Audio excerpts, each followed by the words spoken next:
Alors pour continuer la séquence renonculacée, voici une autre renoncule qui fait penser un peu à la renoncule bulbeuse, hein.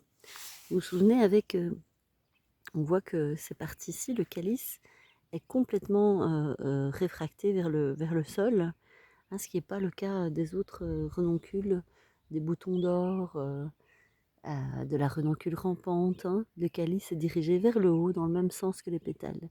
Ici donc on est sur une espèce, et il n'y a que deux espèces de renoncules qui font ça, c'est la renoncule bulbeuse et la renoncule sarde, Ranunculus sardus, et ici on est face à la renoncule sarde. Alors qu'est-ce qu'il y a comme différence? En fait, si, bon là on voit que c'est vraiment, voilà, c'est la même chose que la renoncule bulbeuse. Si on regarde au niveau des feuilles, il n'y a pas énormément de différence. En fait, on se retrouve avec des feuilles un peu comme les feuilles de renoncule rampante et de renoncule bulbeuse. Donc donc on a trois parties à la feuille ici, et la partie supérieure, hein, elle est reliée par un petit pétiole ici, une petite tige, comme une petite tige entre les deux parties ici et la partie supérieure. Donc ça, c'est la même chose que la renoncule rampante, que la renoncule bulbeuse. C'est la même chose. Alors,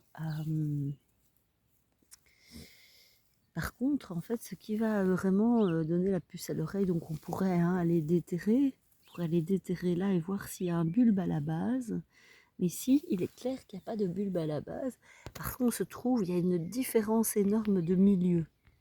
Et si on regarde le milieu environnant, on voit qu'en fait c'est un milieu dans lequel on a énormément de rumex, de grands rumex. On a beaucoup de pissenlits et on a énormément de cette renoncule. Et en fait ça c'est vraiment un signe de tassement très très très important du sol. Et donc c'est pas du tout les conditions, si vous voulez, d'enrichissement et de tassement. C'est pas du tout les conditions de la renoncule bulbeuse, hein. La renoncule bulbeuse, elle va arriver sur des terrains secs et des terrains plutôt maigres. Donc ici, sans déterrer, on peut vraiment dire, maintenant si vous n'êtes pas sûr, vous déterrez, hein, pour savoir si on est en présence de la renoncule sarde ou de la renoncule bulbeuse. Et donc comme ça, en fonction des milieux, on va trouver des espèces différentes, et donc c'est intéressant, hein, de se pencher sur l'identification des espèces, parce que ça nous permet de comprendre la nature du sol. Et effectivement, quand on voit, hein, les grands rumex qui sont présents, les pissenlits, et puis si je marche un peu, on va voir que vraiment il y a énormément de cette plante dans cette parcelle, énormément de grands rumex, énormément de renoncules, toujours des renoncules sardes, hein, même chose, qui sont là.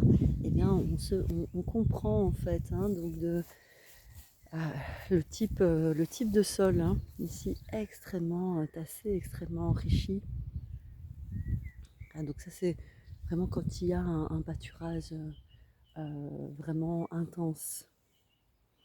Donc la renoncule Ranunculus sardus.